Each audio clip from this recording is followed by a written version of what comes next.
بسم اللہ الرحمن الرحیم اللہم صلی علی سیدنا محمد تعینک الاقدم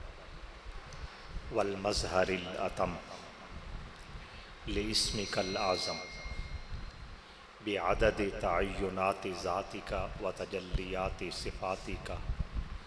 وعلی آلہ وصحبہ کذالک۔ ہماری خوش قسمتی، سعادت مندی اور فیروز بختی کہ ہم ماہ مقدس میں نماز تراویح کے اختتام پر قرآن مجید کے ختم شریف کی بابرکت گھڑی میں ایک دوسرے سے ملاقات کر رہے ہیں، اور اس ملاقاتی نشست میں اللہ اور اس کے محبوب صلی اللہ تعالی علیہ وسلم کے ذکر جمیل سے اپنی روحوں کو اور اپنے دلوں کو شاد کام کرنے کی کوشش کر رہے ہیں۔ رب ارض و سما حافظ محمد احمد صاحب کی نماز تراویح کے اندر قرآن مجید مکمل سنانے کو اور آپ دوستوں کے سننے کو اپنی بارگاہ میں قبولیت کا شرف عطا فرمائے۔ آپ جانتے ہیں کہ قرآن کا رمضان کے ساتھ اور رمضان کا قرآن کے ساتھ بہت ہی گہرا رشتہ اور تعلق ہے۔ یہ قرآن زمین پر تو 23 سالوں میں اترا، لیکن اللہ رب العزت نے اس قرآن کو ایک ہی مرتبہ لوح محفوظ پر لکھوا دیا، اور لوح محفوظ پر جن گھڑیوں میں یہ قرآن لکھا گیا وہ رمضان کا مہینہ تھا، اور اس حقیقت کا اظہار اللہ رب العزت نے ان باوقار الفاظ سے کیا ہے: شہر رمضان الذی انزل فیہ القرآن، کہ رمضان وہ مہینہ ہے جس میں قرآن نازل کیا گیا۔ نبی رحمت صلی اللہ تعالی علیہ وسلم قرآن مجید کے مختلف مناقب، مختلف فضائل اور مختلف شانیں بیان کرتے ہیں۔ ان میں سے ایک شان یہ بھی بیان ہوئی کہ یہ کلام اللہ رب العزت کے وجود سے خارج ہوئی ہے۔ آپ جانتے ہیں اکثر وہ کلام معتبر ہوتی ہے، وہ کلام عزت و شان والی ہوتی ہے، اور مقام و مرتبہ والی ہوتی ہے، جس کلام کا کرنے والا عزت و شان والا ہوا کرتا ہے۔ جو کلام کرتا ہے اسے متکلم کہتے ہیں۔ متکلم ابو حنیفہ ہوں، کلام کا اپنا مقام ہے۔ متکلم شیر خدا ہوں کلام کا اپنا مقام ہے، متکلم صدیق اکبر ہوں کلام کا اپنا مقام ہے، متکلم انبیاء و رسول کی جماعت ہو کلام کا اپنا مقام ہے، اور متکلم سید المرسلین ہو تو کلام کا اپنا مقام ہے۔ تو جس کلام کا متکلم اللہ وحدہ لا شریک کی ذات ہو، اس کلام کا مقام و وقار کتنا بلند ہوگا۔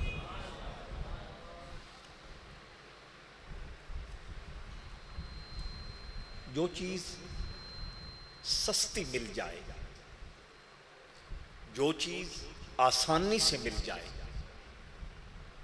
جس چیز کو حاصل کرنے کے لیے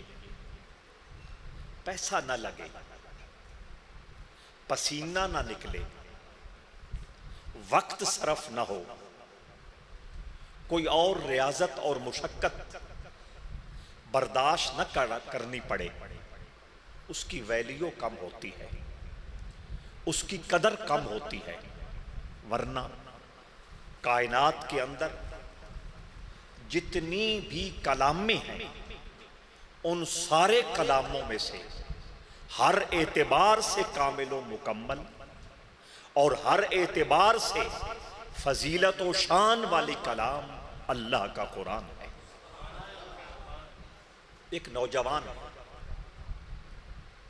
مسلمان ہوتے ہیں، حضور علیہ السلام کی بارگاہ ناز سے قرآن سیکھنا شروع کرتے ہیں۔ اپنی معاشرتی یا معاشی مجبوریوں کی وجہ سے مستقل حضور کی بارگاہ میں قیام نہیں کر سکتے۔ حضور کے پاس زیادہ وقت رہنا ان کے لیے ممکن نہیں ہوتا۔ اجازت لے کر، دل پر سیل رکھ کر، بیزاری اور پریشانی کے عالم میں رخصت ہوتے ہیں، لیکن وجود گھر میں ہے، دل سرکار کے قدموں میں ہے۔ ہر لحظہ ہر لمحہ اس آرزو میں ہے اور اس خواہش میں ہے کہ حضور علیہ السلام کی زیارت نصیب ہو، حضور کی صحبت کیمیا اثر میں رہنا ممکن ہو، اور سینہ مصطفیٰ پر جو نزول قرآن کا سلسلہ جاری ہے اور اس کا فیض حضور علیہ السلام کی ذات اقدس سے انسانیت کے لیے ساری ہے اور جاری ہے، اس سے میں براہ راست فائدہ اٹھا سکوں، براہ راست مستفید ہو سکوں، لیکن جاننا ممکن نہیں ہے۔ تو اندر جو مفتی عشق تھا، اس نے ایک مسئلہ سمجھایا اور اس نے ایک راہ سجائی اور اس نے ایک فتویٰ دیا۔ ہر روز صبح گھر سے باہر اس راستے پہ آ کے وہ نوجوان کھڑا ہو جاتا جو راستہ شہر خوباں کی طرف جا رہا تھا، رسول کریم کے مبارک شہر کی طرف جا رہا تھا۔ وہاں سے لوگ واپس گزرتے تو یہ نوجوان ملاقات کرتا، ان کو روک لیتا، ان کی منت کرتا، زاری کرتا، عرض کرتا کہ محبوب کے نگر سے ہو کے آ رہے ہو، رسول اللہ کی مجلس سے واپس آ رہے ہو، وہاں کیا سنا تھا، وہاں کیا باتیں ہوئی تھی، وہاں کیا تذکرے چھیڑے تھے، اور بالخصوص یہ بتاؤ کہ جس وقت یا جتنا وقت تم حضور کی خدمت میں رہے ہو، اس وقت قرآن کا کون سا حصہ نازل ہوا، اور حضور علیہ السلام نے کس آیت کی، کس رکوع کی، کس سورہ مبارکہ کی تلاوت کر کے سننے والوں کے سینوں کو جنت نشاں بنایا۔ وہ لوگ اس نوجوان کی بے سختگی، اس نوجوان کی وارفتگی اور اس نوجوان کا قرآن سے جو عشق و محبت والا البیلا اور نرالا انداز تھا، اس سے متاثر ہو کر رک جاتے اور اس نوجوان کو اللہ کا قرآن سنانا شروع کر دیتے۔ یہ کوئی معمولی بات نہیں ہے۔ وقت نکالنا، گھر چھوڑنا، اپنی مصروفیات کو بالائے طاق رکھنا، اور جو اجنبی آ رہا ہے اس کو روکنا، پتہ نہیں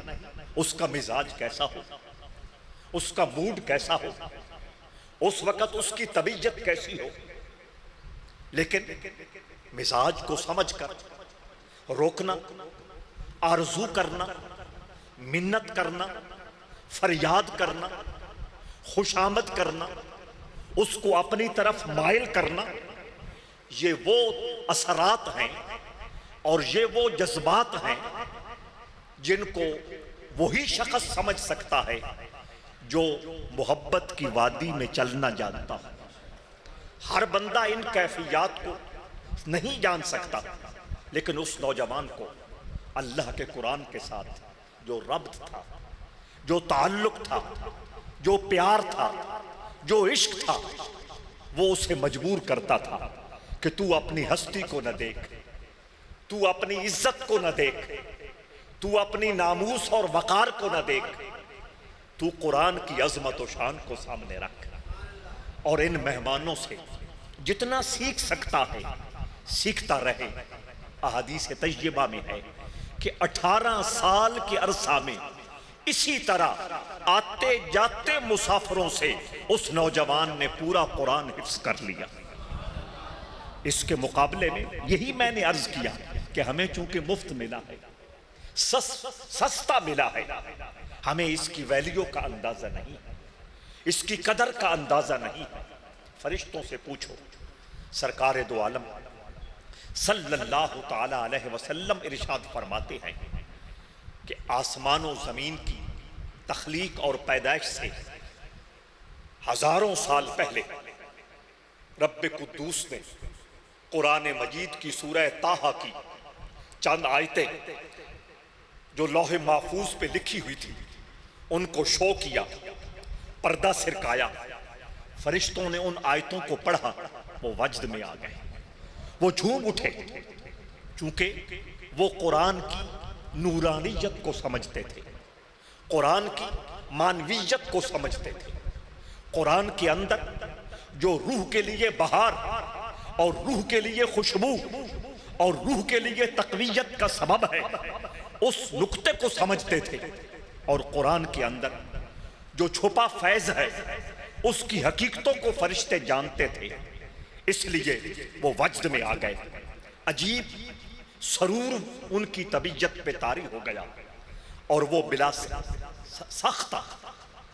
3 لفظ کہہ بیٹھے۔ جس طرح آپ اچھی گفتگو سن کر بے قابو ہو کر سبحان اللہ کہتے ہو، نعرہ بلند کرتے ہو، فرشتوں کی یہی کیفیت ہو گئی جب انہوں نے قرآن کی آیتوں کو مشاہدہ کیا اور تلاوت کی۔ کہنے لگے کتنی خوش نصیب ہے وہ امت جس پر یہ قرآن اور یہ کلام اترنے والا ہے۔ تو آپ کی خوش نصیبی اور آپ کی فیروز بختی اور آپ کی نیک بختی کا اعلان صدیوں پہلے، ہزاروں صدیاں پہلے فرشتے کر رہے ہیں۔ ہمیں قدر نہیں ہے، ہمیں اس کی ویلیو کا اندازہ نہیں ہے۔ حضرات عزیزہ کا کتنی خوش نصیب ہے وہ امت جس پر یہ کلام اترنے والا ہے، اور ان کو اللہ نے اس خاص گھڑی میں یہ علم بھی عطا کر دیا۔ وہ جان گئے کہ اس امت کے اندر جب یہ قرآن موجود ہوگا تو کتنے سینے ہیں جو اس قرآن کو اپنے اندر محفوظ کریں گے۔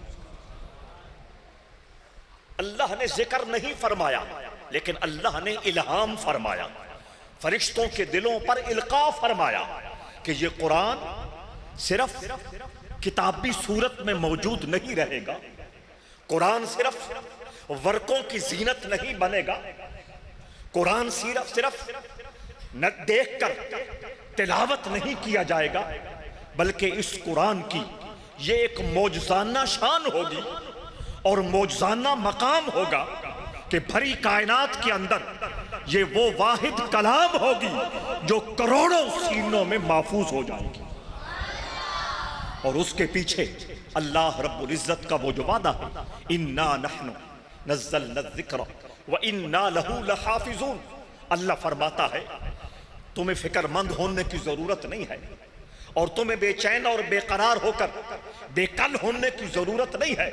قرآن ہمارا ذکر ہے، اس کی حفاظت بھی ہم خود فرمانے والے ہیں۔ اور کتنے خوش نصیب ہیں وہ لوگ، وہ انسان جن کے سینوں میں اللہ قرآن کو محفوظ فرماتا ہے۔ اللہ فرشتوں سے بھی حفاظت کا انتظام کروا سکتا تھا، اللہ جنات سے بھی قرآن کی حفاظت کا انتظام کرا سکتا تھا، لیکن یہ خوش نصیبی ہے رسول اللہ کے غلاموں کی،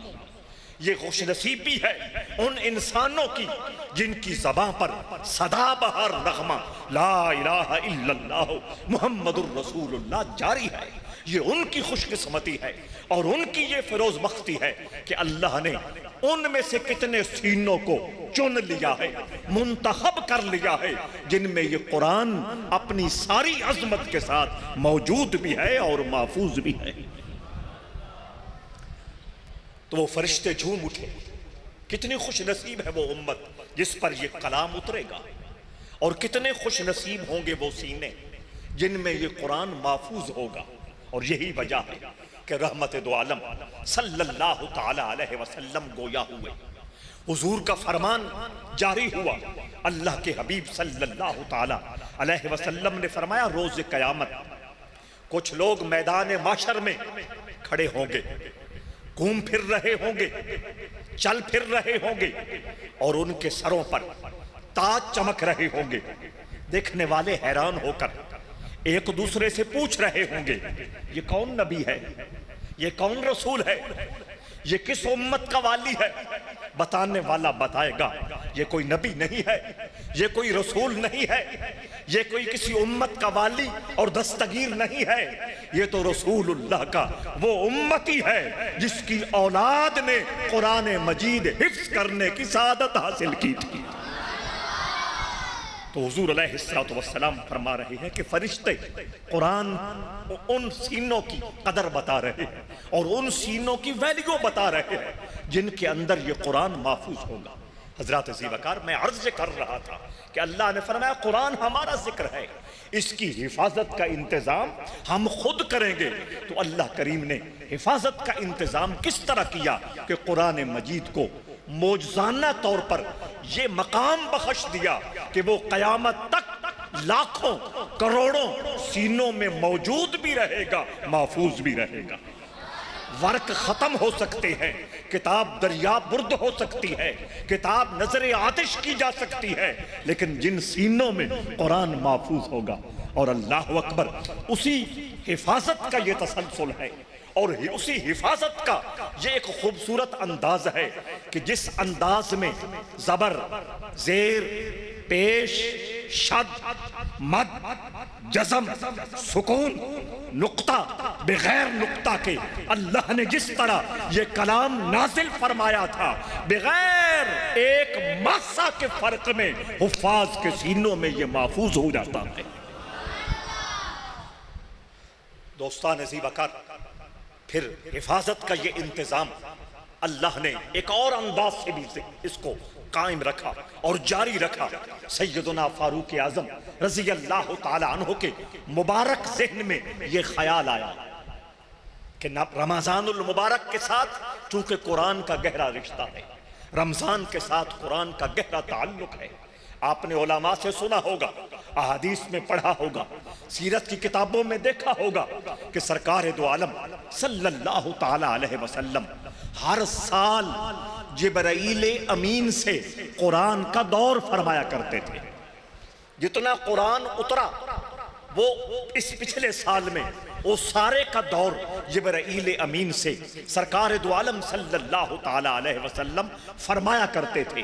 تو یہ اس بات کی طرف اشارہ ہے کہ حضور ربیع الاول میں بھی کر سکتے تھے، محرم میں بھی کر سکتے تھے، سفر میں بھی کر سکتے تھے، جمادی الاولیٰ میں بھی کر سکتے تھے، جمادی الاخریٰ میں بھی کر سکتے تھے، شعبان میں بھی کر سکتے تھے، شوال میں، ذوالقعدہ میں، ذوالحجہ میں بھی دور ہو سکتا تھا، لیکن رمضان کے اندر جبرائیل امین کے ساتھ دور کرنے کی حکمتوں میں سے ایک حکمت یہ ہے کہ شہر رمضان الذی انزل فیہ القرآن، چونکہ لوح محفوظ پر قرآن کو رمضان میں نازل کیا گیا، مصطفیٰ کریم اللہ کی اس سنت کو زندہ فرما رہے ہیں، اور دوسرا امت کو یہ شوق دلا رہے ہیں اور امت کو یہ ترغیب دلا رہے ہیں کہ میں وہ نبی جو عالم ما کان ہوں اور عالم ما یکون ہوں، جو کچھ ہو گیا ہے میں اسے بھی جانتا ہوں، جو کچھ ہونے والا ہے میں اسے بھی جانتا ہوں۔ شب معراج حضرت معاذ بن جبل رضی اللہ تعالی عنہ سے یہ حدیث روایت ہے، دیگر صحابہ سے بھی روایت ہے، حضور فرماتے ہیں کہ شب معراج اللہ کریم نے اپنا مبارک ہاتھ میرے دو کندھوں کے درمیان رکھا، وضع یدہ بین کتفی، اللہ نے اپنا مبارک ہاتھ میرے دو کندھوں کے درمیان رکھا، وجدت بردہ بین صدی، اس کا پہلا رزلٹ اور پہلا انعام یہ نصیب ہوا کہ اس مبارک ہاتھ میں جو ٹھنڈک تھی وہ میں نے اپنے سینے میں محسوس کی ہے۔ تو یہاں سے صوفیاء نے یہ نکتہ بتایا ہے اور یہ نکتہ سمجھایا ہے کہ جب کوئی کامل مرشد، کوئی مکمل طبیب، روحانیت کا بادشاہ جب کسی مرید کو فیض دیتا ہے تو اس فیض کا فزیکلی احساس انسانی وجود کو نصیب ہو سکتا ہے، وہ فیض محسوس ہوتا ہے، فیض کی گرمی بھی محسوس ہوتی ہے، فیض کی سردی بھی محسوس ہوتی ہے، فیض کی حرارت اور ٹھنڈک محسوس ہوتی ہے، فیض کا رنگ نصیب ہوتا ہے۔ حضرت شمس العارفین خواجہ شمس الدین سیالوی رحمت اللہ تعالی علیہ کے ایک خلیفہ تھے، کشمیر کے ساتھ ان کا تعلق تھا، جمال الدین ان کا اسم گرامی ہے، بیعت کے لیے حاضر ہوئے، حضور نے بیعت کے لیے قبول کیا، مختلف اذکار، مختلف اشغال، مختلف مراقبات، مختلف مجاہدات کرائے، اس کے بعد خلافت عطا فرمائی، فرمایا کشمیر بہت دور ہے، ویلی سون سکے سر میں جا کے قیام کرو تاکہ رابطے میں آسانی رہے، ملاقات آسانی سے ہوتی رہے، جلد ملاقات ہوتی رہے، وہاں تمہارے پیر بھائی بھی موجود ہیں، ان کے ساتھ رہو گے، ان کے ساتھ بیٹھو گے، تذکرہ یار بھی ہوگا، تذکرہ یار سے محبت بڑھا کرتی ہے۔ یہ باتیں آج کون قبول کرتا ہے؟ ان باتوں کو آج کون سمجھتا ہے کہ جب بھی پیر بھائی کے ساتھ بیٹھے ان کا موضوع یہ نہ ہو دکانداری کیسے چل رہی ہے، ان کا موضوع یہ نہ ہو بچوں کی تعلیم کا سلسلہ کہاں تک پہنچا ہے، ان کا یہ موضوع نہ ہو کہ ہماری آمدن کا ذریعہ کیا ہے، ان کا یہ موضوع کیا نہ ہو نون کے ساتھ ہے، پی ٹی آئی کے ساتھ ہے، پی پی پی کے ساتھ ہے، تحریک لبیک کے ساتھ ہے، نہ یہ موضوع نہیں ہونے چاہیے۔ پیر بھائی جب پیر بھائی کے ساتھ بیٹھے تو ان کی مجلس، ان کی نشست اور ان کی ملاقات کا ایک ہی مقصد اور ایک ہی محور ہونا چاہیے کہ روح کو اللہ نے کتنا پاکیزہ کیا ہے،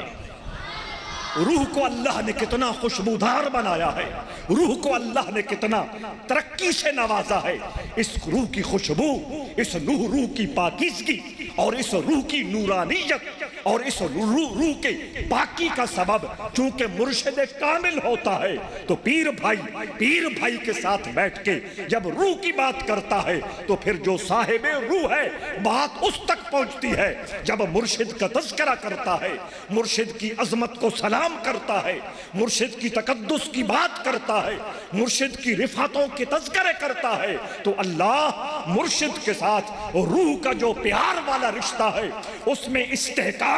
اور مضبوطی پیدا کرتا ہے، وہ رشتے میں استحکام اور مضبوطی جتنی بڑھتی چلی جائے گی اللہ کے دربار میں وہ مرید اور وہ سالک اتنا ہی بلندیوں کے مقام پہ پہنچتا چلا جائے گا۔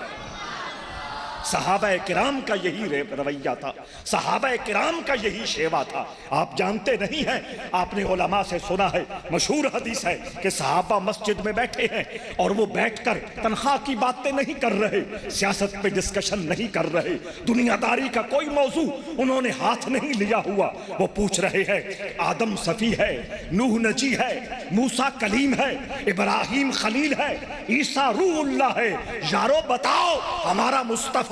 اللہ کے دربار میں کون سا مقام رکھتا ہے؟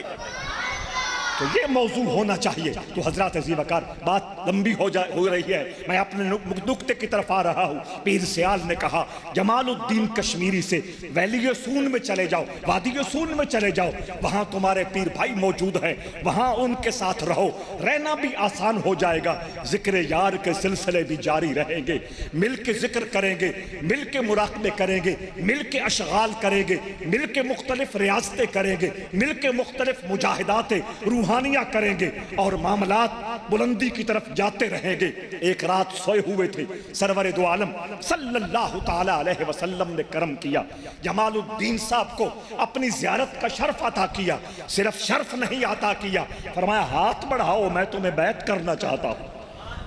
اللہ کے حبیب صلی اللہ تعالی علیہ وسلم نے جمال الدین کو بیعت کیا۔ جب بیعت ہو چکی، ان کی آنکھ کھلی، سارے جسم کا رنگ سانولا تھا، اور یہ ہاتھ یہاں سے لے کر کندھے تک نور ہی نور بن چکا تھا،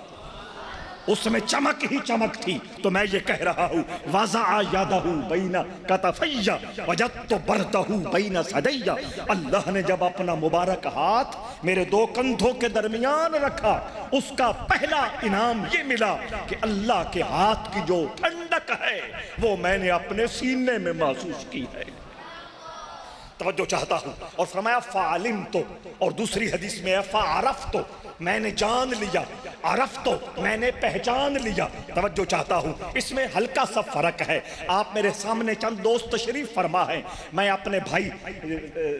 خواجہ کفایت اللہ صاحب کی عزیز ان کو پہچانتا ہوں، حافظ اقبال صاحب کو پہچانتا ہوں، محمد احمد کو پہچانتا ہوں، اسد بھائی کو پہچانتا ہوں، اور کتنے لوگ ہیں جن کو میں جانتا ہوں پہچانتا نہیں ہوں۔ جان اس لیے رہا ہوں کہ میں انہیں دیکھ رہا ہوں، میرے وہ سامنے بیٹھے ہیں اس لیے میں جان رہا ہوں، لیکن پہچان اس کی ہے جو ملتا ہے، جس سے ملاقات رہتی ہے، جس سے تعارف ہوتا ہے، پہچان اس کی ہوتی ہے۔ تو میرے آقا فرماتے ہیں علم تو، اور دوسری حدیث میں فرمایا فعرف تو، اللہ نے جب اپنا مبارک ہاتھ میرے دو کندھوں کے درمیان رکھا، ایک تو سینے میں نے ٹھنڈک محسوس کی، دوسرا فرمایا آسمانوں اور زمینوں میں اللہ کی جتنی مخلوق ہے میں نے اسے جان بھی لیا، اسے پہچان بھی لیا۔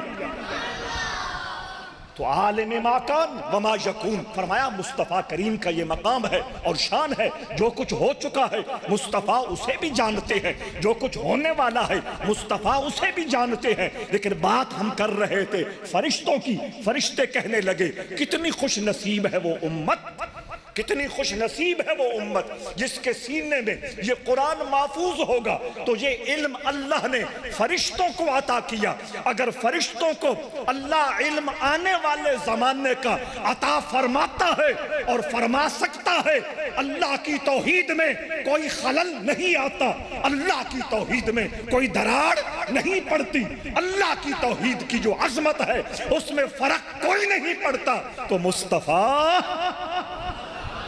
اگر ان کے علم کی بات کی جائے، ان کے تصرف کی بات کی جائے، ان کے اختیار کی بات کی جائے تو تشویش نہیں ہونی چاہیے، فکر مند نہیں ہونا چاہیے، پریشان نہیں ہونا چاہیے۔ اللہ اللہ ہے، مصطفیٰ مصطفیٰ ہے۔ اگلی بات میں یہ کہہ رہا تھا، کیونکہ اللہ نے کہا میرا کلام ہے، اس کی حفاظت کا میں انتظام خود کرنے والا ہوں۔ ایک انتظام یہ کیا کہ مختلف سینوں میں قرآن مجید کو محفوظ کر دیا۔ پھر زمانہ گزرنے کے بعد سیدنا فاروق اعظم رضی اللہ تعالیٰ عنہ کو خیال آیا کہ رمضان کا قرآن کے ساتھ وہ جو تعلق ہے جس کے اشارے میں نے بتا دیے ہیں، حضرت عمر نے کہا، اب حضور کے صحابہ سے کہا، صحابہ ہی اس وقت زیادہ تعداد میں موجود تھے، صحابہ کی زیارت کرنے والے تابعین بھی موجود تھے، سب سے حضرت عمر نے کہا کہ میرا دل یہ چاہتا ہے کہ مسجد نبوی میں فرض نماز کے بعد باقاعدہ نماز پڑھی جائے، نفل کی جماعت ہو اور 20 رکعت نماز میں قرآن کی تلاوت کی جائے۔ اور حضرت فاروق اعظم رضی اللہ تعالیٰ عنہ نے، بہت توجہ چاہتا ہوں، بہت دھیان آپ کا مجھے مطلوب ہے، فاروق اعظم رضی اللہ تعالیٰ عنہ نے کہا میں یہ جو مشن سونپ رہا ہوں، جو ذمہ داری تو میں دے رہا ہوں، اس کے لیے میں یہ چاہتا ہوں کہ اس مشن کو پورا کرنے کے لیے اور نماز تراویح کی امامت کے لیے ایسا نہیں کہ جو مل جائے اسے مصلی پہ کھڑا کر دیا جائے۔ جماعت صحابہ میں جب میں نظر ڈالتا ہوں تو قرآن کا سب سے زیادہ سمجھ رکھنے والا اور قرآن کے لفظوں کو سب سے زیادہ بہترین ادائیگی کے ساتھ تلاوت کرنے والا اور قرآن کے مخارج کا صحیح طور پر حق ادا کرنے والا اور قرآن کی جو 7 قراتیں ہیں ان کو صحیح معنوں میں جو سمجھنے والا ہے وہ ابی بن کعب ہے۔ اس کو میں رسول اللہ کے مصلی پر کھڑا کرتا ہوں۔ کچھ آپ کو بھی سمجھ آ رہی ہے یا نہیں؟ تو رمضان آ جائے تو ہم یہ نہ کریں، سوچیں اور ہم اس پہ ساری محنت نہ کریں کوئی اپنا کھڑا کر دیا جائے، اس کو آتا ہے یا نہیں آتا، اس کے تلفظ اچھے ہیں یا نہیں، اس کے مخرج خوبصورت ہے یا نہیں، اس کی منزل پختہ ہے یا نہیں، نہ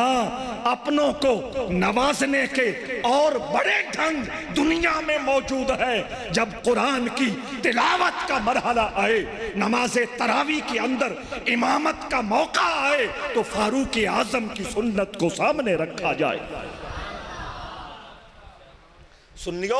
آپ اس حوالے سے باقی معاملات کی طرح اس حوالے سے بھی بہت پیچھے ہو۔ آپ اپنے مسلوں کی زینت ایسے بندے کو نہیں بناتے جس کی منزل پختہ ہو، جس کا لب و لہجہ خوبصورت ہو، جس کا تلفظ بہترین ہو، جس کی مخرج کی ادائیگی بے مثال ہو۔ نہیں، آپ کو بس وقت گزاری کے لیے کوئی بھی آگے کھڑا کر دینا یہ آپ کا مشغلہ ہے۔ خدا کے لیے اب بھی وقت ہے، جاگ جاؤ،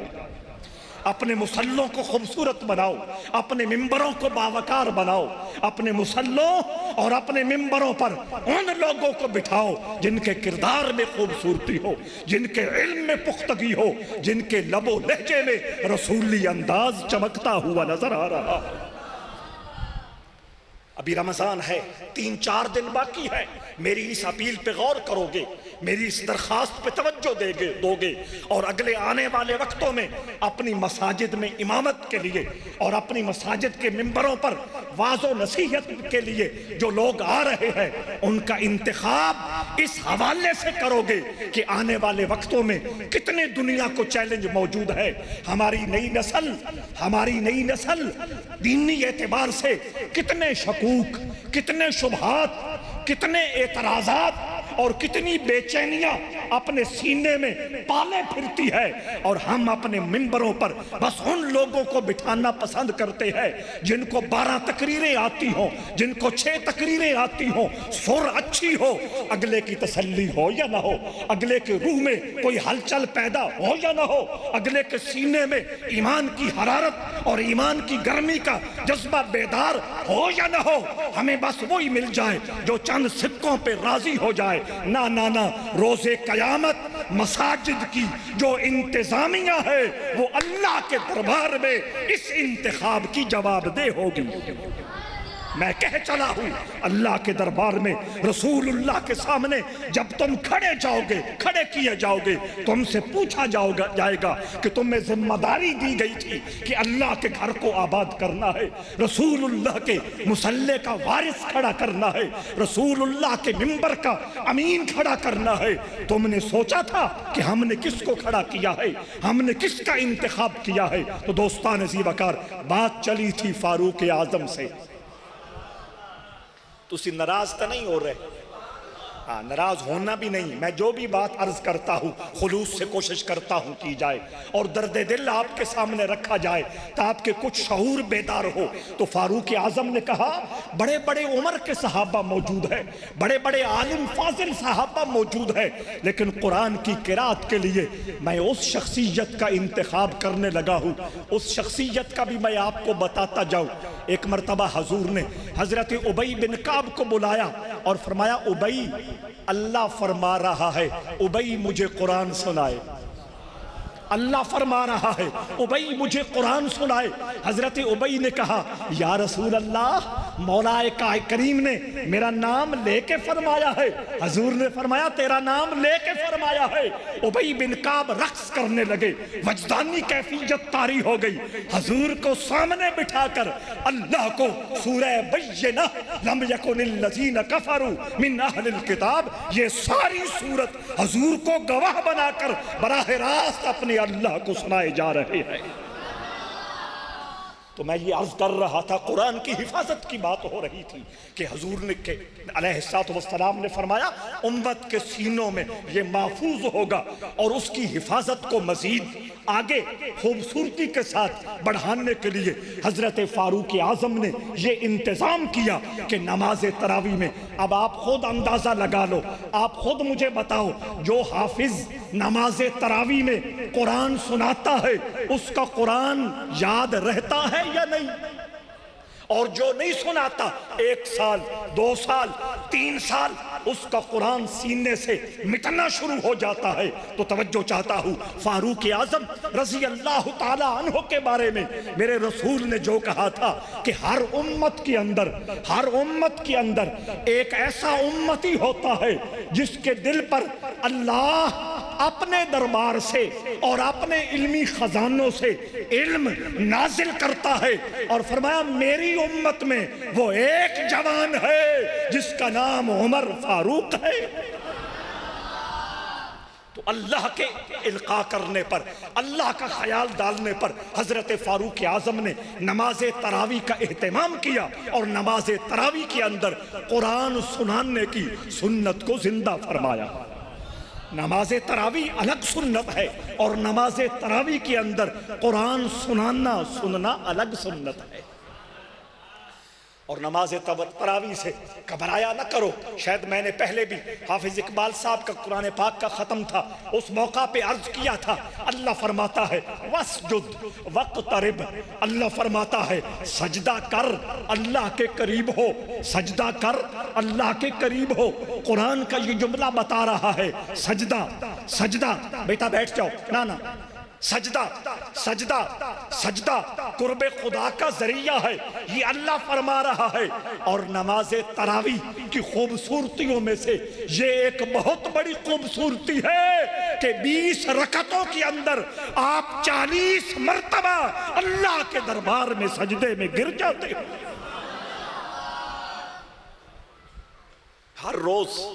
اور 30 یا 29 دن اگر نماز تراویح سجدے کیے جائیں اور پھر قرآن سنا جائے، اور قرآن کے 14 سجدے، اس لیے تراویح کے حوالے سے غفلت اور سستی کا مظاہرہ نہ ہونا چاہیے۔ بات کہیں سے کہیں نکلی جا رہی ہے۔ میں عرض یہ کر رہا تھا کہ یہ اللہ رب العزت کی رحمت ہے، اور اس کا فضل ہے، اور اس کا کرم ہے کہ اس نے قرآن مجید اس امت کو عطا فرمایا، اور فرشتے تحسین کر رہے ہیں، فرشتے امت کی تعریف کر رہے ہیں کہ جس امت پر یہ قرآن نازل ہوگا، اور وہ سینے کتنے خوش نصیب ہے جن کے اندر قرآن محفوظ ہوگا۔ فرشتے سمجھتے تھے جو قرآن حفظ نہیں کر سکیں گے وہ پھر سوچ میں پڑ جائیں گے، فرشتوں نے ہمارا تو ذکر کیا نہیں، ہماری تو تعریف کی نہیں۔ فرشتوں نے امت محمدیہ کی نفسیات کو سامنے رکھتے ہوئے تیسرا جملہ بولا، کہنے لگے وہ امت کتنی خوش نصیب ہے جن کی زبانوں پر قرآن کا نغمہ جاری رہے گا۔ آپ میں سے کتنے ہیں جو قرآن کی تلاوت کرتے ہیں؟ آپ میں سے کتنے ہیں جو پیار اور محبت، احترام اور عقیدت کے ساتھ قرآن پڑھنے میں مصروف رہتے ہیں؟ ہمارا جو گزرا زمانہ ہے، ہمارا جو ماضی ہے، اس میں امام اعظم ابو حنیفہ رحمہ اللہ، آپ نے علماء سے پڑھا ہے اور سیرت میں پڑھا ہے، سنا ہے، علماء سے سنا ہے، سیرت میں پڑھا ہے کہ وہ رمضان کے اندر 61 قرآن مجید تلاوت فرمایا کرتے تھے۔ اور یہ کوئی ناممکن نہیں ہے، کوئی ناممکن نہیں ہے۔ آپ بالکل نہ سوچیں کہ یہ بڑے بوجھ کی بات ہے۔ میری اپنی فیملی میں میرے سکے چچا محمد رفیع الدین معظمی بھائی اقبال جانتے ہیں، دوسرے پیر بھائی بھی جانتے ہیں، انہوں نے اپنی زندگی کے آخری 18 سالوں میں ہر روز ایک قرآن مجید ختم کیا تھا۔ جب تک بیمار نہیں ہوئے ہر روز ایک قرآن مجید ختم کرتے تھے۔ میں نے اپنی آنکھوں سے اپنی مسجد میں کتنے بوڑھے لوگوں کو دیکھا ہے گزرے وقت میں جو ہر روز قرآن مجید ختم کرتے تھے، اور یہ کوئی ناممکن بات نہیں ہے۔ 2018 میں مجھے کہیں باہر جانے کا موقع ملا، وہاں چونکہ فرصت تھی، وقت میرے پاس کافی تھا، الحمدللہ میں آپ کے سامنے بیٹھا ہوں۔ میں نے ہر روز 2 قرآن مجید دیکھ کر تلاوت کرنے کا شرف حاصل کیا ہے۔ اس لیے یہ نہ سوچیں کہ یہ کیسے ہو سکتا ہے۔ ہر زمانے میں جو شخص بھی، میرے مصطفیٰ کا وعدہ ہے، من جد وجد، جو کوشش کرتا ہے اللہ اس کی مدد کرتا ہے اور وہ اپنی منزل کو پا لیتا ہے۔ ابھی رمضان کے 4 دن باقی ہیں اور اگلا سال بھی ہمارا ہی انتظار کر رہا ہے۔ قرآن سے اپنا رشتہ مضبوط کرو، قرآن سے اپنا تعلق مستحکم کرو۔ حضرات عزیز وقار، کیا ہے جو قرآن کے اندر نہیں ہے؟ قرآن خود بولتا ہے لا رطب ولا یابس الا فی کتاب مبین۔ اللہ فرماتا ہے کائنات کا کوئی تر معاملہ ہو یا کوئی خشک معاملہ ہو، سب کچھ ہم نے قرآن کے اندر لکھ دیا ہے۔ لا رطب لا اصغر ولا اکبر الا فی کتاب مبین۔ اللہ خود فرما رہا ہے کوئی کائنات کا چھوٹا معاملہ ہو یا کوئی کائنات کا بڑا معاملہ ہو، ہم نے اس کو قرآن کے اندر ذکر فرما دیا۔ اور یہی وجہ ہے حضرت عباس رضی اللہ تعالیٰ عنہ کے صاحبزادے حضرت عبداللہ ابن عباس، پہلے مفسر قرآن، بڑا جذبے کے ساتھ یہ جملہ بول گئے، فرمایا لوگو اگر میرے اونٹ کی، میرے گھوڑے کی، میری سواری کی رسی گم ہو جائے میں اسے بھی قرآن میں ڈھونڈ سکتا۔ ایک شخص، آخری جملہ کہہ کے بات کو سمیٹ رہا ہوں، ایک شخص مولا کائنات شیر خدا حیدر کرار امیر المؤمنین حضرت علی رضی اللہ تعالیٰ عنہ کی بارگاہ ناز میں حاضر ہوا اور کہنے لگا بڑا پریشان ہوں، بڑا دکھی ہوں، روزی ہے تو وہ مجھ سے روٹھ چکی ہے، عزت ہے تو وہ مجھ سے بھاگ چکی ہے، معاشرے میں میری کوئی قدر نہیں ہے، معاشرے میں میری کوئی حیثیت نہیں ہے، برادری مجھے گھور گھور کے دیکھتی ہے۔ یہ سارے مسائل آج کے بھی مسائل ہیں اور یہ پہلے سے چلے آ رہے ہیں۔ حضرت سیدنا شیر خدا حیدر کرار امیر المؤمنین حضرت علی رضی اللہ تعالیٰ عنہ نے کیا بات کی، کیا جملہ فرمایا، سنیے۔ حضرت مولا علی فرماتے ہیں تو قرآن کی وہ سورہ پڑھ جس میں اللہ نے تنگی کے بعد آسانی، تنگی کے بعد آسانی، جس صورت میں اللہ نے تنگی کے بعد آسانی کا 2 مرتبہ ذکر فرمایا ہے۔ اِنَّ مَعَ الْعُسْرِ يُسْرًا فَإِنَّ مَعَ الْعُسْرِ يُسْرًا۔ سورہ علم نشرح یہ قرآن کی صورت ہے، کوئی بڑی صورت بھی نہیں ہے۔ حضرت علی کا ذوق دیکھیے، حضرت علی کا اجتہاد دیکھیے، حضرت علی کا کمال علم دیکھیے۔ ذوق یہ ہے کہ ایک فریادی آیا ہے، ایک سوالی آیا ہے، آپ اسے کوئی من گھڑت وظیفہ نہیں بتا رہے، اس کا سارا دھیان اور اس کی ساری توجہ اللہ کے قرآن کی طرف کرا رہے ہیں۔ سورہ علم نشرح جو بندہ مومن پڑھتا ہے فجر کی سنت اور فرض کے درمیان، اس کے رزق کی ذمہ داری اللہ خود اٹھا لیتا ہے۔ اور جو بندہ مومن سورہ علم نشرح کوئی تعداد بنا کر بغیر ناغے کے مسلسل پڑھتا ہے، اللہ اس بندے کا دل اور اس بندے کا سینہ اپنے خاص علموں کے لیے کھول دیتا ہے۔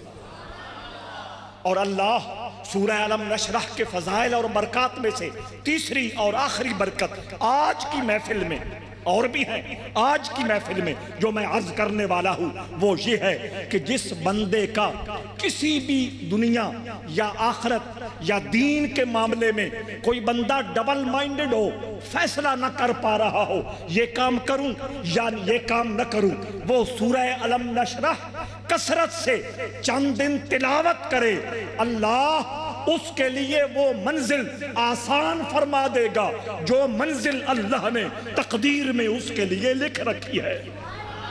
یعنی گویا استخارہ ہے، اور استخارہ ہے دوسرے لفظوں میں استخارہ ہے، اللہ اس کا سینہ کھول دیتا ہے۔ اللہ کریم آپ کے قرآن کے ساتھ جو عقیدت و احترام اور ذوق و شوق اور محبت و الفت والا جو تعلق ہے اس میں اور گرمی پیدا فرمائے، آپ خود بھی اپنے گھر والوں کو بھی اپنی اولاد کو بھی قرآن پڑھنے کی طرف مائل کرے، قرآن پڑھنے کا شوق دلائے۔ گھروں میں صبح کے وقت بجائے اس کے کہ ٹیپ ریکارڈر آن ہو جائے، بجائے اس کے کہ ٹی وی آن ہو جائے، بجائے اس کے کہ مختلف چینل پر مختلف بے بہار قسم کے لوگ مذہب کی تشریحات کر رہے ہو، ان ساری چیزوں کو پرے رکھتے ہوئے قرآن کھول کے پڑھنے کی عادت بنا لیں۔ اللہ کریم قرآن سے میری اور آپ کی محبت کو اور زیادہ مضبوط اور مستحکم فرمائے۔ قرآن ہمارا اوڑھنا بچھونا بنائے۔ قرآن کے جو اعمال ہیں اور قرآن کے جو احکام ہیں ان کو ہماری زندگی کا زیور اور زینت بنائے۔ میں دوبارہ محمد احمد کو بھی مبارکباد پیش کرتا ہوں، اس ادارہ کے اساتذہ کو بھی مبارکباد پیش کرتا ہوں، اس مسجد کے جو منتظمین ہیں، جو معاونین ہیں اور جو سامعین نماز تراویح پڑھنے والے ہیں ان کو بھی مبارکباد پیش کرتا ہوں کہ اللہ کریم نے آپ کو لاکھوں لوگوں میں سے چن کر اپنے گھر میں اپنا قرآن سننے کی توفیق عطا فرمائی ہے۔ واللہ یختص برحمتہ من یشاء، اللہ جسے چاہتا ہے اپنی رحمت کے لیے خاص فرما لیتا ہے۔ یہ تو جب یہ آنکھ بند ہوگی اگلے جہان میں داخلہ ہوگا اس وقت پتہ چلے گا کہ وہاں کپڑے کام آئے ہیں، گاڑیاں کام آئی ہیں، کوٹھیاں کام آئی ہیں، مربع کام آئے ہیں، کرسیاں کام آئی ہیں، عہدے کام آئی ہیں، یا چند وہ ذکر کے لفظ اور چند وہ نفل جو سب سے چھپ چھپا کر سیلفیاں بنوا کر نہیں، اللہ کی رضا کے لیے اخلاص کے ساتھ چھپ چھپا کر جو نیکی کی ہے وہ اگلے ماحول میں قبر کا ماحول ہو، آخرت کا ماحول ہو، صراطے وہ پل صراط کا ماحول ہو، ہر میزان یہاں اعمال نے تلنا ہے وہ ماحول ہو، اس ماحول میں جو کام آنا ہے وہ اپنی زندگی میں کی ہوئی نیکی نے کام آنا ہے، اس طرف دھیان دیں، اس طرف توجہ دیں تاکہ یہ زندگی بھی پرسکون ہو جائے، قبر بھی منور ہو جائے اور آخرت میں بھی رسول اللہ مسکراتے ہوئے اپنی شفاعت کے لیے ہمیں قبول فرما لے۔ اللہم صلی علی محمد وعلی آل محمد وبارک وسلم۔ ربنا آتنا فی الدنیا حسنہ وفی الآخرۃ حسنہ وقنا عذاب النار۔ ربنا لا تزغ قلوبنا بعد اذ ہدیتنا وہب لنا من لدنک رحمہ انک انت الوہاب۔ یا اللہ حضور کی امت پہ رحمت نازل فرما، بیماروں کو شفا عطا فرما، قرض داروں کو قرض سے نجات عطا فرما، بے اولادوں کو نیک لائق نرینہ اولاد عطا فرما، بخت والی اولاد عطا فرما، رسول کریم کی وفادار غلام اولاد عطا فرما۔ جن بچے بچیوں کے رشتوں کے مسئلے ہیں یا اللہ آسانیاں پیدا فرما، رشتوں میں جو رکاوٹیں ہیں یا اللہ اپنی رحمت سے ان رکاوٹوں کو دور فرما، گھروں میں پیار، محبت، اتفاق، اتحاد کی برسات نازل فرما۔ جس شخص کا بھی معاشی طور پہ مالی طور پہ کمزوری میں مبتلا ہے یا اللہ اپنی رحمت سے رمضان المبارک کی بابرکت گھڑیوں کے صدقے اور اس مقدس اور بابرکت وقت کے صدقے، قرآن مجید کے اختتامی ماحول کے صدقے ہر بندے کی ہر مشکل کو آسان فرما۔ جو معاشی طور پہ پریشان ہے اس کے معاش کو کھول دے، وافر روزگار عطا فرما، عزت والا روزگار عطا فرما، حلال روزگار عطا فرما۔ ربنا تقبل منا انک انت السمیع العلیم، وصلی اللہ تعالی علی خیر خلقہ محمد وآلہ وصحبہ واولیاء امتہ اجمعین برحمتہ۔